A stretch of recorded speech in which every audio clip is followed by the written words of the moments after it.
Hi guys. Thanks, Sancho. It is a spectacularly gorgeous day here in the collapse of global industrial civilization on this beautiful, I think we're Thursday morning, June 20th, 2018, the first day of summer. And it's about 72 degrees outside right now, and I am in some undisclosed location, secret location in New York State, where I have the great honor to be sharing a couch in this lovely home with none other than one of the godfathers of the collapse rabbit hole, James Howard Kunstler, who I think I will call Jim. So we're going to be talking. There's so many things I want to talk to this man about and have been for the past 24 hours, but we are going to center our discussion today, since this is Collapse Chronicles, on Jim's World Made by Hand series. Is that correct? Series of novels, which to my chagrin, I learned were 4 novels. Apparently I missed book 3, but if you have not read Jim's World Made by Hand series for a look into our possible future, I cannot highly recommend it too much. So Jim, say hi to the gang, and then we're just going to dive right in. Hello, gang. It's a pleasure to be here with you, Sam. And it is a beautiful day here in upstate New York. Okay, and so a beautiful day for this conversation. And for those of you who are not aware of what World Made by Hand, or even though some of you who are, I think my favorite, I cannot remember who said this that I was talking where this came up, said, Kunstler's vision of Cormac McCarthy's The Road meets Little House on the Prairie. And I thought that was a fairly good, honorable definition, but we're gonna let Jim speak for himself. What is your vision of, let's call it 2050? Take it away. Well, you know, my purpose behind this was to depict a future America that would be an accurate picture of a more austere, more localized economy, an economy that had gone through a kind of a wringer, an ordeal, a bottleneck, and had kind of come out the other side, because in the series of 4 novels, most of the disorders that brought these people here have been mostly completed. And you're living in a new nation, a broken up United States. Especially in the 3rd book, we get into how the United States has broken up into separate regions. And it is in a way correct to say that it's sort of like Cormac McCarthy's The Road meets Little House on the Prairie, because I was trying to depict a time of travail and hardship in a way that would leave people feeling fairly comfortable about what that new world was going to be, so that it's not a world of cannibalism and complete utter satanic darkness. It is a world of reduced expectations and of a kind of changed landscape and an altered social landscape. But it's still recognizably American culture, and these are still recognizably American people, struggling, finding joy in daily life, having sorrows and hardships and woes, but some of them overcoming those and some of them not. I was really determined to produce what could be at least a plausibly realistic version of a future that I believe that we're moving into. Okay. Now, you mentioned, I'm trying to think of the words. I know I heard the word ordeal in there, so yeah. I hope I can drag you into this conversation without too much kicking and screaming, because, Jim, I know what I would love to see, and I think your other fans would love to see, is the missing link in your work, and that is between this side of the ordeal and the other side. Well, that's exactly, as a matter of fact, what happens in this third installment. The one of that the series, the one that you didn't read. That I missed. Yeah, where I tried to avoid kind of just laying out a chronology and a timeline of events. It's important in fiction to have the reader connect the links themselves. A novel is really a set of instructions for a reader to run a movie in their head. And so you have to give them enough information to construct the armature of the story, and then allow them, the freedom to fill it in with what they understand of their own human experience and their own sense of reality. And if you can do that successfully, people will believe your fiction as a plausible story, and you'll do okay. So I didn't want to just lay out some kind of a scenario like, okay, first this happened, that happened, this happened, that happened, blah blah blah. In the course of the events of this book, we learn a lot more about what has happened to the political problems in the United States that have led to the breakup of the United States as depicted in this set of stories. They've broken up into a bunch of autonomous regions, some of them more formally than others. The Mid-South in this book, Tennessee, the Carolinas, Kentucky, I think Arkansas, Virginia, have consolidated into a new breakaway state that calls itself the Foxfire Republic. And the Foxfire Republic is led by a woman who is a former TV evangelist and country music star named Loving Morrow. And I like to describe her as Dolly Parton meets Hitler. So, you're getting a sense of a breakaway republic that has kind of gone off the rails a little bit. And, it's one of my favorite set pieces in all four of the books. This is a history of the future we're talking about, which, as I say, I just discovered. That's the third book in the series.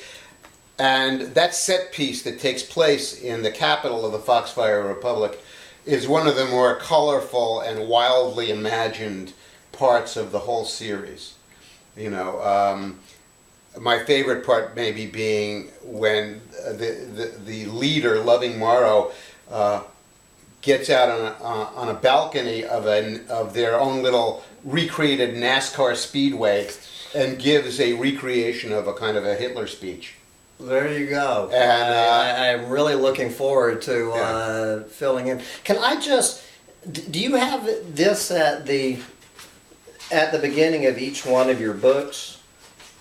This I don't know how many of them have that. I think maybe the last three have that. Okay. Do you mind if we just break this down? No. And okay, so this is a little heading to just to introduce the setting for people who are not familiar. First, we start off in the not distant future.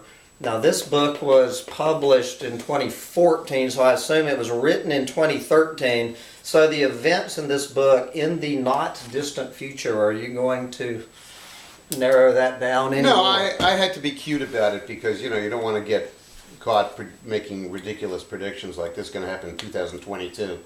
But well, some people are willing to do that. So.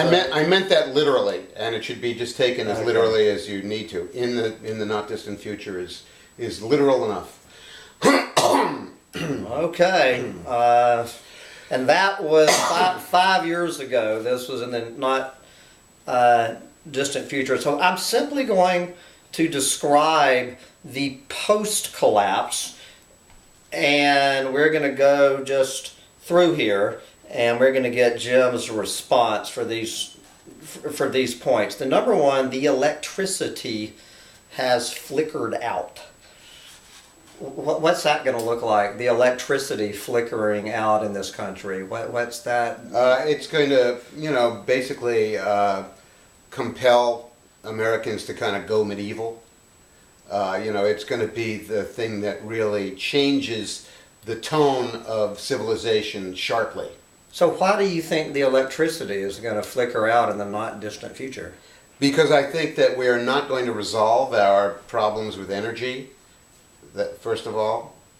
Secondly, I think that the electric grid is one of the more fragile pieces of infrastructure that we rely on, and it can break pretty easily.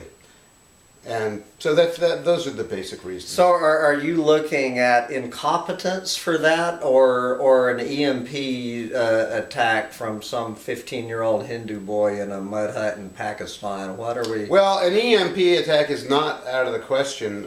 I mean, it's something that can happen. But no, the incompetence is more a matter of kind of what's already built in to our system. We have already built in so much hyper complexity and therefore so much fragility, and it has accreted over a long period of time that it's like having an anchor of entropy around your neck as a society dragging you down. And you see that certainly building and deepening as we... Yeah, I think the incompetence is built in, and one of the signs of that, I don't know how wild this sounds, but the fact that we're having so little public discussion about these things in itself is a sign of our incompetence. Mm-hmm. That we don't have enough intelligence left collectively, or enough fortitude, even intellectual fortitude, to face the conditions that are staring us in the face. Face the conditions staring us in the face. Sorry for the redundancy there. No, that's okay. Let's move down. Okay, now of course, anybody familiar with this man's work, I'm surprised this didn't get the first sentence. The automobile age is over. Yeah. Talk about this and wade into where are you in 2018 on peak oil, and what do you say to your critics who I have heard one of the criticisms of you is on the peak oil front that we're going to take hyperbolizing, we're going to take the planet Venus before we ever hit peak oil, that climate change and global warming are going to overtake the peak oil fence. So where are you with the peak oil and the automobile age is over? How do you see this playing out over the next couple of decades? I don't think the peak oil story has changed all that much, despite the appearances. I regard the shale oil phenomenon, the so-called shale oil miracle, as being a very transient phenomenon and kind of a financial stunt. We had this method for squeezing the last few drops out of certain oil-bearing regions of the country. It was extremely expensive. The companies that have been doing it have not been making a red cent doing it. Without subsidies.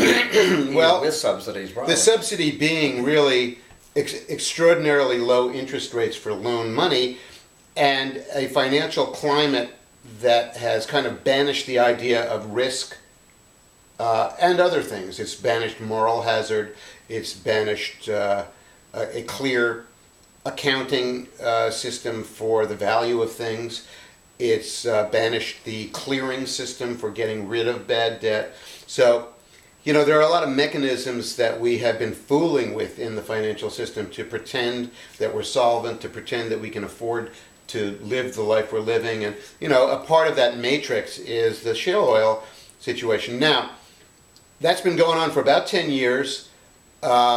It started in the Bakken region of Montana, which was a well-known, well-explored region.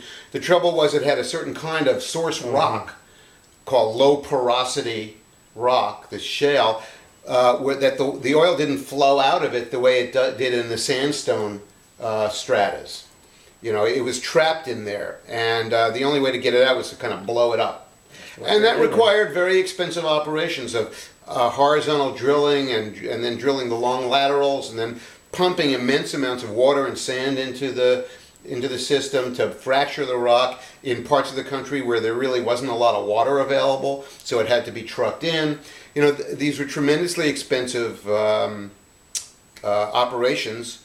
They are. You keep saying were. They are.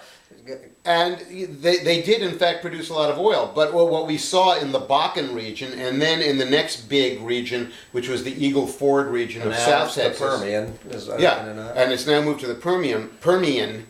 But in the Bakken and the Eagle Ford, you know, they drilled and fracked the sweet spots and got the oil out of that, and now they're heading down again. They're playing out. They're playing out in the Bakken. So I think that exactly the same thing is going to happen in the Permian, and maybe even faster. It happens to be the largest of the three shale regions, and probably has another year or two to go. But we're going to see the same thing, and then people are going to react with astonishment. And, once it really heads into serious decline, then these terrible debt problems are going to kick in and bankrupt the countries that can no longer maintain enough cash flow to even pay their bonds. So, as I said, I think that was a financial stunt, and it's generally poorly understood by the public. It's gotten a tremendous amount of delusional public relations from a wishful public. I published a nonfiction book in 2012. It was kind of a follow-up to The Long Emergency, because after 2008, when the financial crisis happened the first time, I began to notice that there was just a lot more wishful thinking in the public discussion of all of our problems. And it's gotten very severe, and to the point where the country is really so delusional that I don't think that we're ever really going to be able to face these problems of ours. Now, as far as the car is concerned, I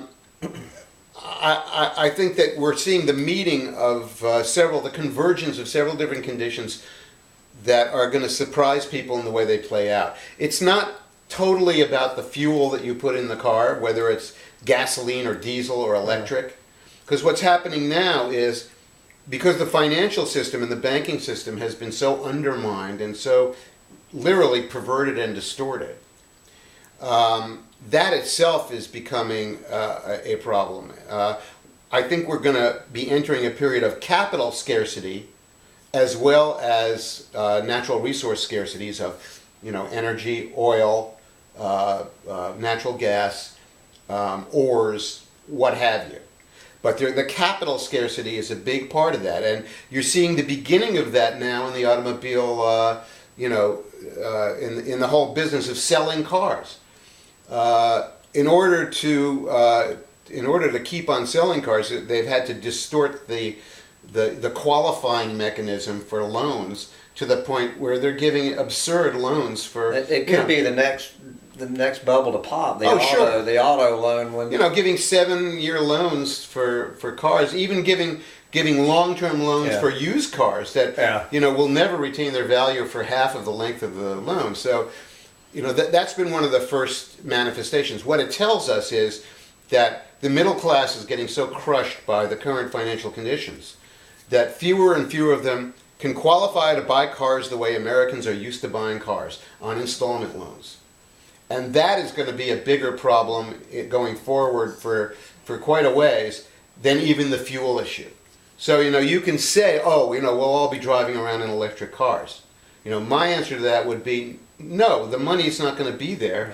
The lenders are not going to be there. They're not going to qualify for the loans, and the capital won't be there for the loans for the cars. So unless we give people cars, which, also at some point, you got to realize that there's a cost for everything. The free lunch does have an end. You can't just keep on giving stuff away and pretending that you've got an economy, right? So, I think the car situation is going to founder on the financial end before it founders even on the fueling end. Or they'll at least converge in a way that they'll mutually reinforce each other's weaknesses and fragilities. And then we'll see what will happen with happy motoring. I think that basically people aren't going to be able to afford to get the cars. Well, on the larger backdrop, so what is your response to those collapsitarians, is the word I use, who will say it's going to be a moot? You know what? I'm sure you know what I'm talking about. The peak oil versus the going Venus thing. The climate change and the global warming is going to fry us before the peak oil. Just what is your general response to that? Well, my general response is, even though we have a lot of reason to believe that there are changes going on in the climate and the weather that's an expression of the climate, I do believe that the carbon dioxide emissions and other things that we've been doing have probably tweaked the system. I do believe that we are operating within a larger system of many cycles. There are cycles of solar activity, there are all kinds of historical, physical cycles to the amount of energy that actually comes to the Earth, and it affects the Earth in ways that are not so easy to predict. I'm among those who tend to believe that we don't really know whether we're going into another ice age, or if we're going into an overheating of the planet, or anything in between. And I do think that if you really look at the deep historical record, that there are a lot of fluctuations in the climate conditions on the planet, and many of these are natural. Some of them are very severe.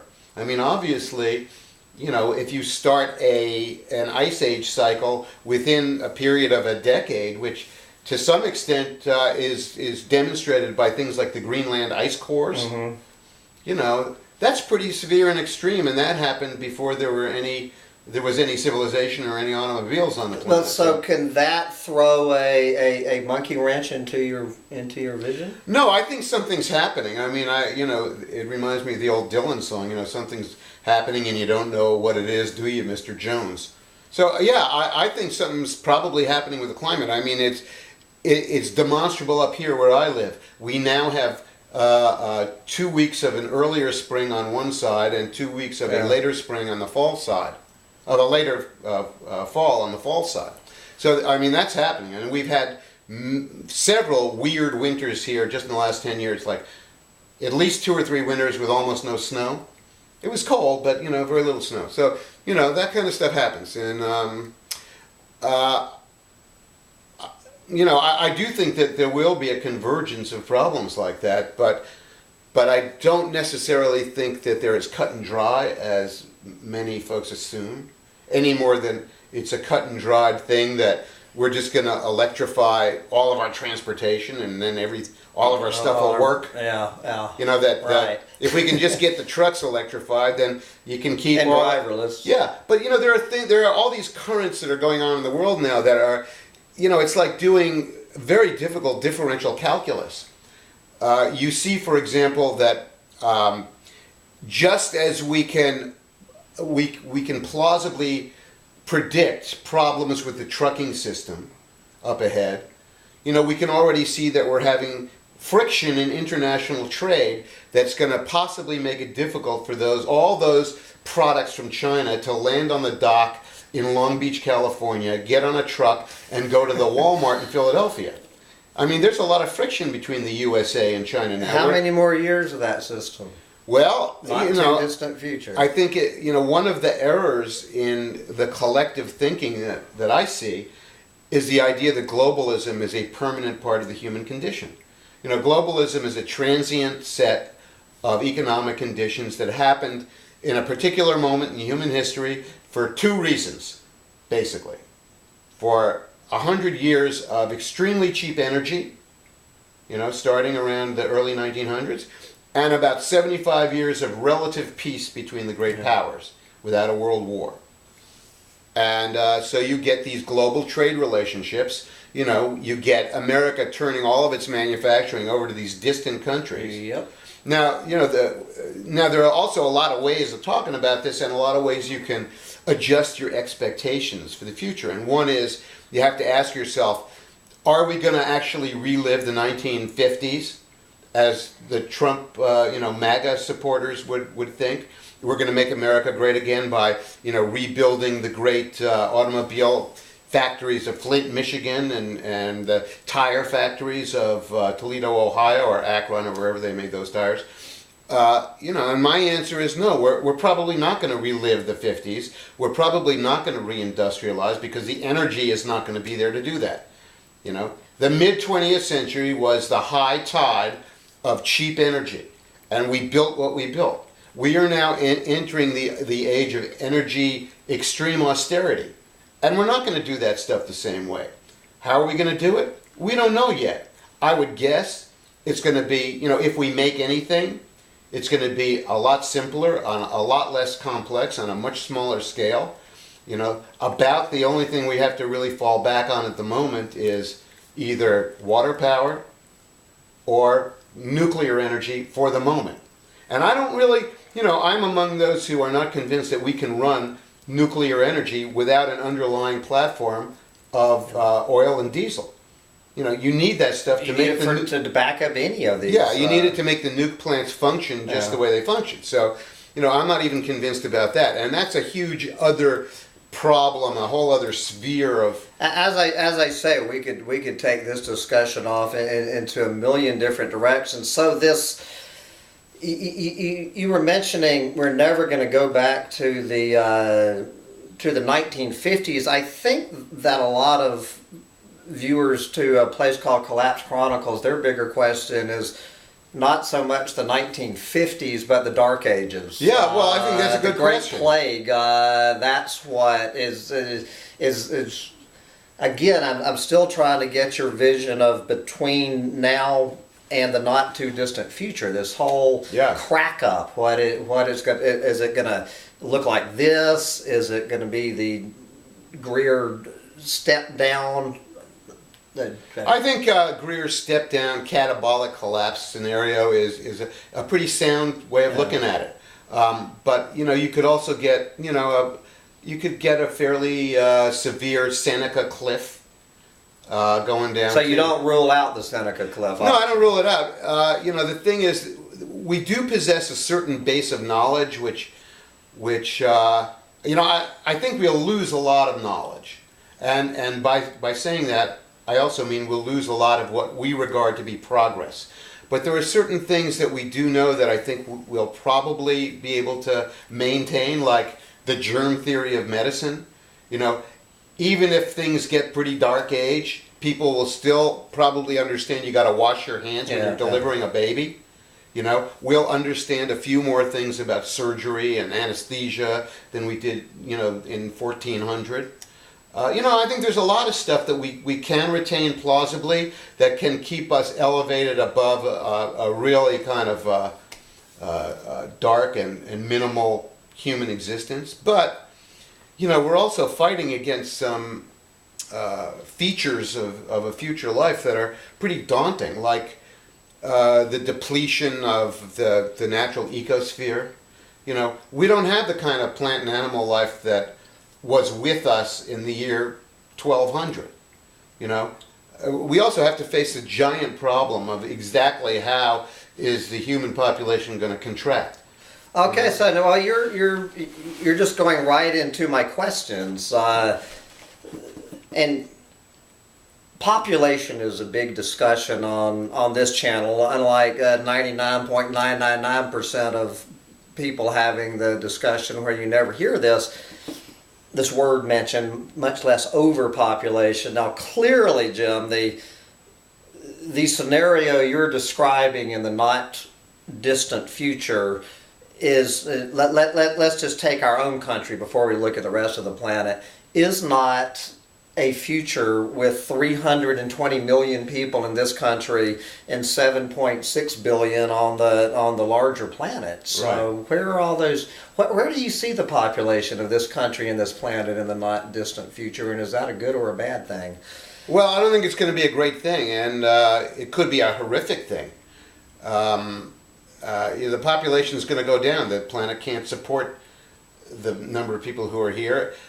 I do think that there's a pretty good percentage that people still have sex during periods of hardship.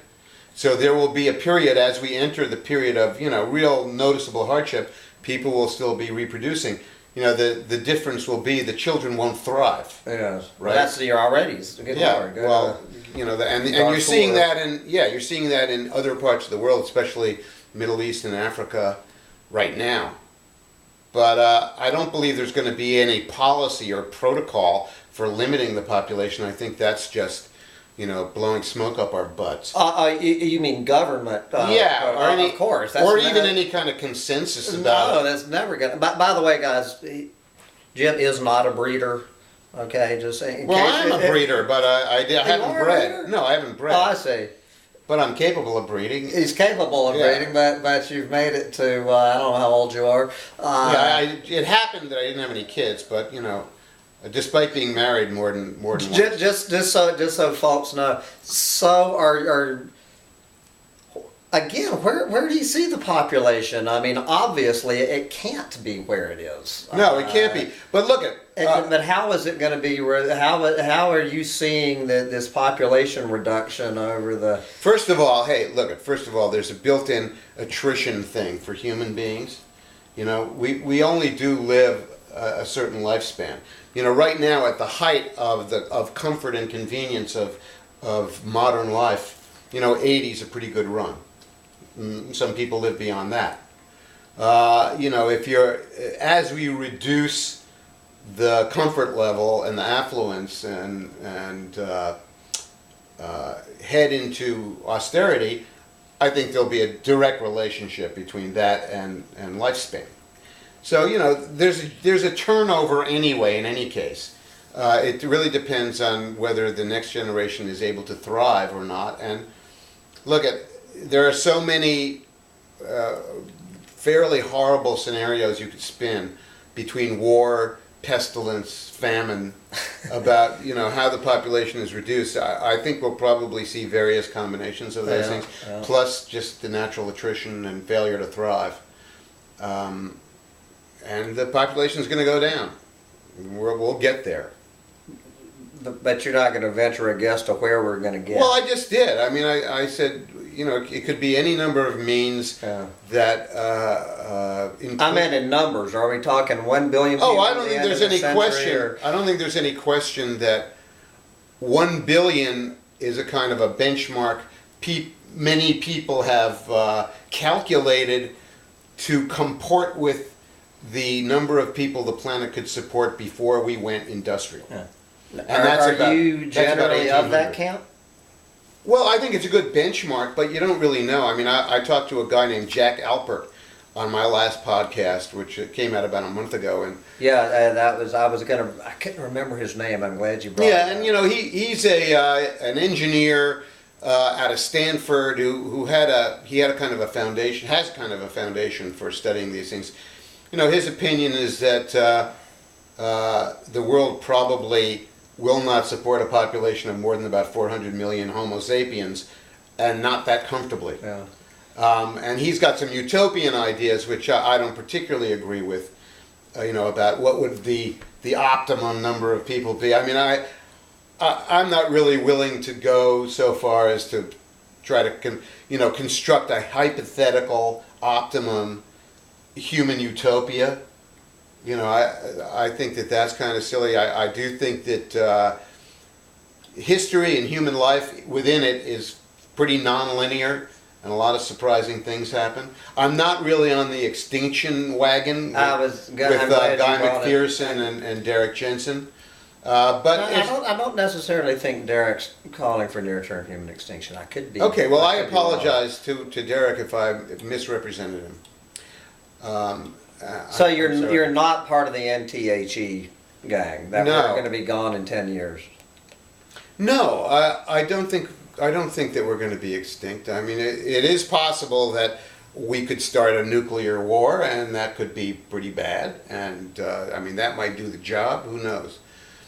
But I kind of doubt it. I think we're going to We're going to struggle through a period of hardship. We're going to come out the other end much smaller, much simpler, much less complex, much more austere, and probably being a kind of a neo-medieval kind of culture with a bit of a scientific overlay of things that we have managed to not forget. Now remember, when the Romans left Britain, when they closed up shop in Britain as a colony, within a couple of decades, the Britons forgot how to make pottery. They closed down the bathing scene so that they were no longer, keeping clean or particularly interested in personal hygiene.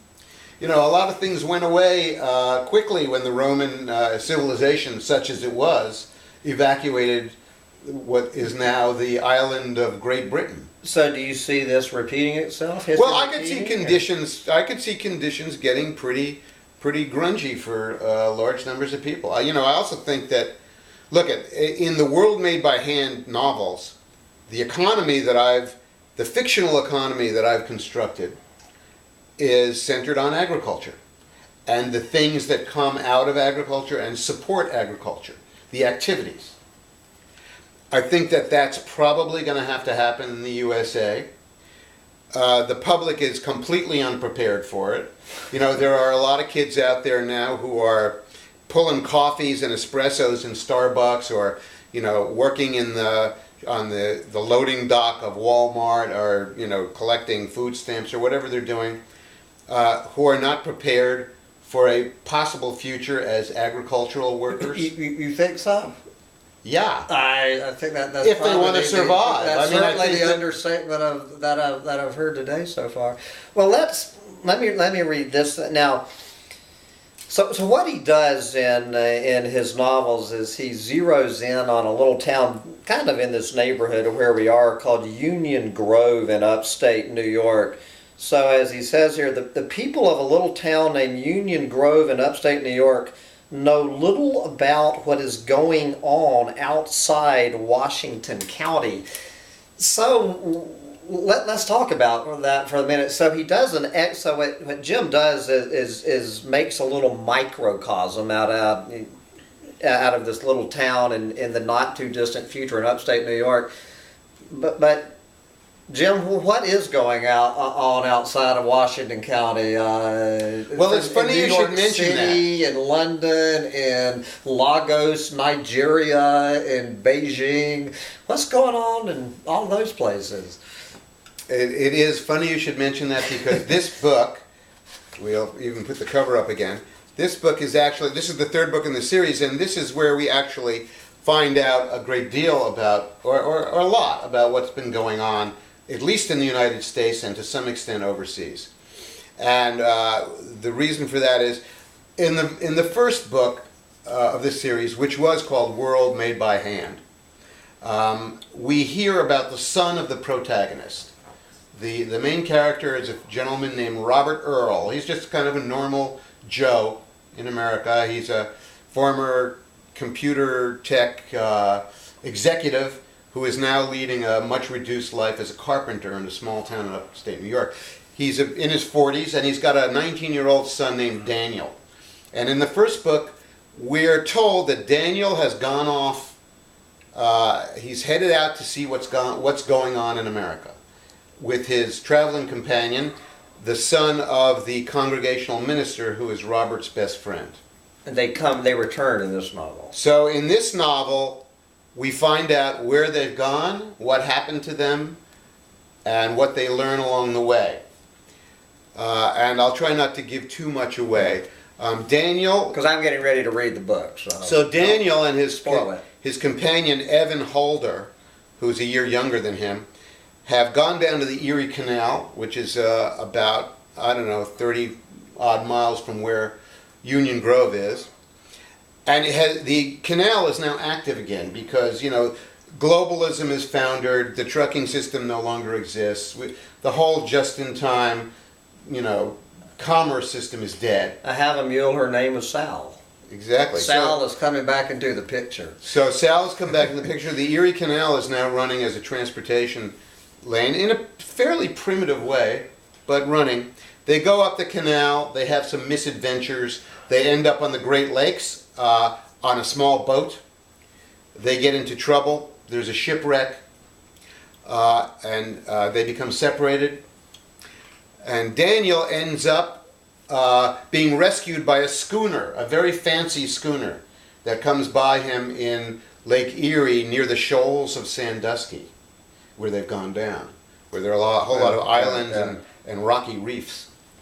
And on board is a member, a high-ranking member of the remains of the U.S. government, which has moved to several places during this period. So you're saying there is going to be some sort of, what's the term, continuity of government? Well, in a very limited way. The not too distant future. The government has moved around from Washington to briefly to Nashville to Minneapolis, Chicago, Minneapolis, and now it's kind of retreated to an island in Lake Huron off of Michigan. A place called Channel Island, a mysterious place that Daniel is taken to, and it's the headquarters of the remnants of the U.S. government and its intelligence service, which is mostly what remains of the U.S. government. Not surprisingly. We need to have another short discussion about the deep state after this. I'm not going to get off in the deep state in this discussion. Anyway, so Daniel ends up being recruited into what remains of this federal government as a kind of an assassin, and trained. And his adventures proceed from there to a breakaway part of the United States that I call the Foxfire Republic. And it's composed of the states of the Mid-South, and they have this leader who I call Dolly Parton meets Hitler. And they're in a constant state of war with a new region of America that calls itself New Africa, which is the Deep South. There you go. Yeah, there you go. That has certain implications that a lot of people would find very unappetizing, and yet there it is. You know, there it is. I mean, I'm basically a New York liberal and a registered Democrat, and so I'm not a Ku Klux Klaner. You can take that for what it seems to be. All right, so but I'm just trying to think of, I've read about half of Jim's body of work, I would say, so I don't recall you stepping out much from the U.S. in your writings. You pretty much stick close to home. Well, I talk to geopolitics in The Long Emergency and Too Much Magic. But I don't consider myself a geopolitics expert. I consider myself to be probably a bit better than average, studied up on it, and willing and capable of talking about some things.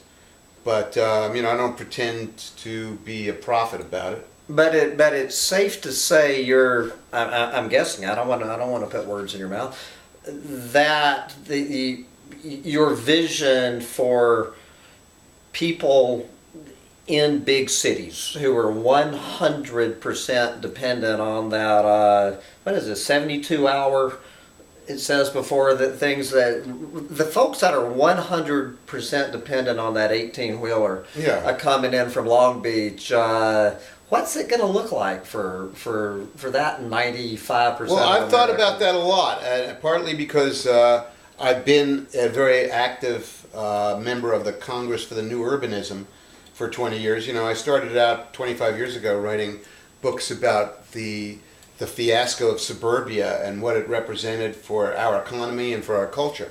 And, I regarded it as a huge problem, a big mistake that we made, suburbanizing America. On the other hand, because I believe the suburbs are going to fail, I also tend to believe that the cities are going to get into trouble for different reasons. Mainly because they have exceeded the scale at which they will be able to meet the energy and financial realities of the future. So that's a huge problem. I think the cities are going to contract. There are an awful lot of people out there who think if the suburbs fail, everybody will move to Brooklyn. Everybody will move to West LA. Everybody will move to downtown Boston or something. I don't think that's going to happen. I think our cities are going to have trouble with their infrastructure, with paying for everything that they do, with restive populations of people who can't get along and can't get by. So how ugly is it going to be in downtown Boston and Baltimore and Chicago? And there really are two urban Americas out there right now, and I mean two big city Americas. There are the Americas. They're the cities that have benefited from financialization, and they're the ones that have been asset stripped by financialization. So, the story in New York and Washington is a story of the extreme concentration of wealth by artificial means, by, all of the tricks that the banking industry has used for the last 10, 20 years to aggrandize itself, including zero interest rate policy, money printing, etc., all the things that we know about.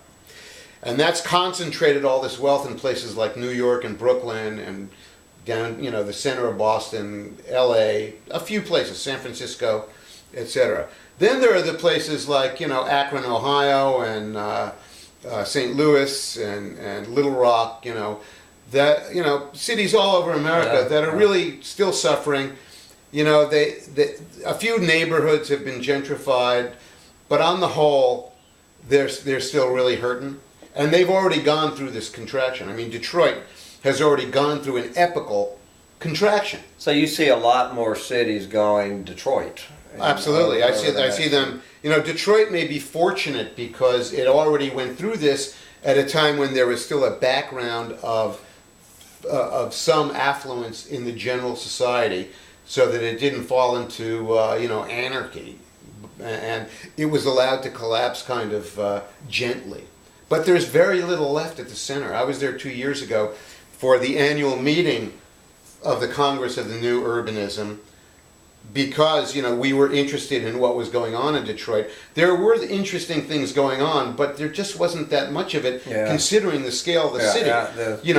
A couple of nodes of activity, going up Woodward Avenue, and but on the whole, it was fairly desolate, and and a lot of the activity was happening because the city was so broke, it couldn't even do code enforcement anymore. So you got a lot of what we call guerrilla urbanism, where people could pretty much, renovate a building whatever way they wanted and not worry too much about a certificate of occupancy. We're going to see more of that coming up. And so that's already happened. In places like New York and Washington, I think the contraction, when it happens, which will coincide with the failure of the financial and banking system, will be pretty hard. It'll be a pretty hard fall. For a lot of people. Yeah, and for the city itself, for the city's ability to fix itself up, keep operating. The New York City, look, I think that, in my view, the process is already underway in New York City. You can see how financialization kind of peaked there, maybe, around 2008. And now, especially under Mayor Bill de Blasio, it's starting to decline. They're having now, once again, pretty serious problems in the school system. Some of that is just bad social policy. They're having serious problems with mass transit, with the subway system, and the state and the city can't decide who's going to fix it, which means that stuff will just break, and then you'll see the attrition of the subway. It'll go through yet another cycle of disinvestment. So I'm hearing more of this. Yeah, it's a disinvestment thing. But depending on how hard the landing of the financial industry is when it happens, and I think it will happen, there will be a hard landing, that'll dictate how hard the landing is for cities. But the short answer is I think the population's going to go down, the cities are going to contract, there's going to be a battle over who gets to occupy the desirable districts. In a lot of cities, those are the places along the waterfront, the places that retain value. If the global economy starts to wither, which is to say, the economic relationships like the ones we have, the trade relationships we have with China, if they start to break up and fall apart, as they seem to be now, I think the economy of North America is going to automatically have to become more internally focused. And one of the consequences of that is the inland waterway system of America is going to be more important than it has been before. If we have any kind of trouble with diesel fuel or the scarcity of petroleum, which we're going to get into, whether it's 5 or 10 years from now, we're going to get there. You're going to see we're going to have to move stuff on water. We're fortunate that we're really fortunate that we maintain the inland waterway system. And just in New York State alone, which has 2 systems that are critically important, we have the Erie Canal, which connects the Atlantic and the Hudson River to the Great Lakes, and ultimately to the further west. We have the Champlain Canal, which connects the Hudson River to the St. Lawrence River. Tremendously important waterways. And the canals have been kept in immaculate condition by the state of New York for the last 100 years. They were refurbished in 1913. They dredged the channels to allow for bigger boats to go through. They installed generator houses on all the locks. And that stuff is already running pretty well and could be further fixed up. You're hoping for that. There's so many things I want to. I'm losing track of time. Yeah, I'm sorry. There's so many things. I mean, I don't mean to cut you off, but I just want to get your snapshot. So, but the bottom line of what we're talking about is, I said the suburbs are going to fail. All the people who are stuck there are not going to be able to move to the cities because they're going to be undergoing the same cycle of failure. I think the action's going to move to the smaller towns, to the smaller cities that are still reasonably scaled to the realities of the future, and the places that have a relationship with agriculture.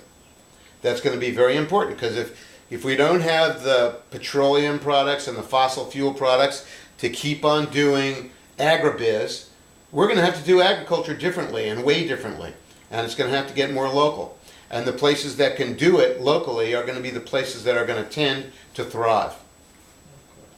Well, we've brushed up against this earlier, but I want to get back to, this isn't exactly a criticism. I just think it's a point that some people would make about your vision. Now, if I'm understanding it right, and I haven't read the third of 4 books, but when I'm inside one of your novels, right up here, and I'm looking around in the not distant future, it looks pretty much like it does off of your deck in 2018. This, at least in New York State, forest-covered hills and green agricultural valleys, and the temperature, first day of summer, it's like 72 degrees today. It's gorgeous.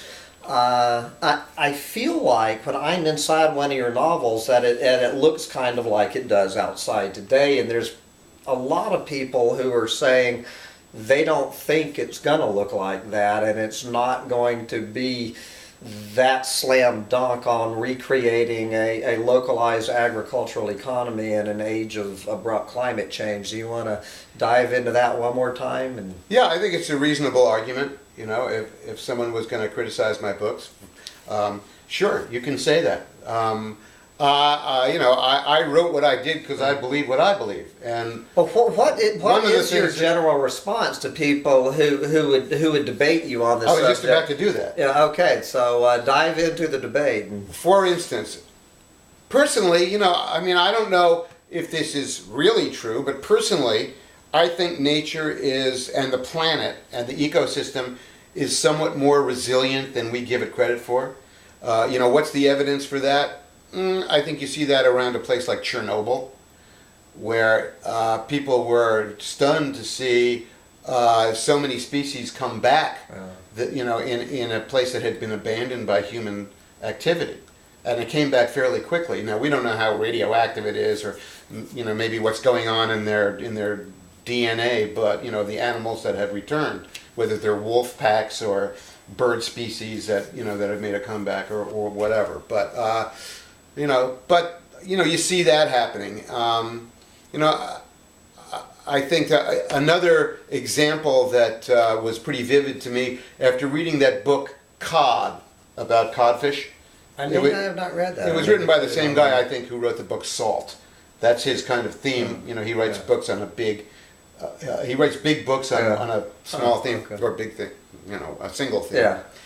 And in cod, he describes how the cod fishing industry was completely interrupted by the action in the North Atlantic during World War II. And the cod population really bounced back strongly in the late 1940s because of that. And that was before we started, you know, aggressively fishing them out again. Yes. So, but it does suggest to me that, you know, maybe we underestimate the capacity of ecosystems to heal themselves fairly quickly. So in the World Made by Hand novels, you know, we're seeing that. We're seeing a lot of nature coming back. There are a lot more fish in the river. There are changes because of the climate things that are going on. People are complaining about the heat of the summer. They're getting weird winter spells. There are scenes where our characters are going to an oyster house in Albany because there are new oyster beds that have formed further up the estuary of the Hudson River, you know, where formerly, you know, you didn't get that. But now in that new climate situation, there are now oysters in the Hudson estuary the way there used to be in the Chesapeake.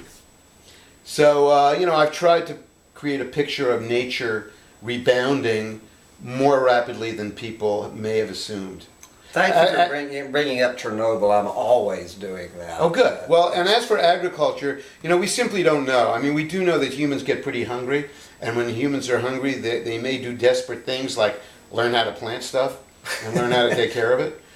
After they finish, after they exhaust all the other alternatives. Sancho out of that, after they've gnawed on Sancho's last bone, maybe we'll learn how. Yeah, or I'm going to go peek since did not keep any sort of timepiece, and I knew this was going to happen. Oh man, we got to guys. We have to wrap this up because this camera is we're going to lose global industrial civilization. So. I could keep right on, but this camera's ready to shut down, so... Why don't you get a little treadmill for Sancho to run on, run that thing? There you go. But Jim Kunstler, obviously we could go on and on and on with this, but thank you for doing what you do. A pleasure. And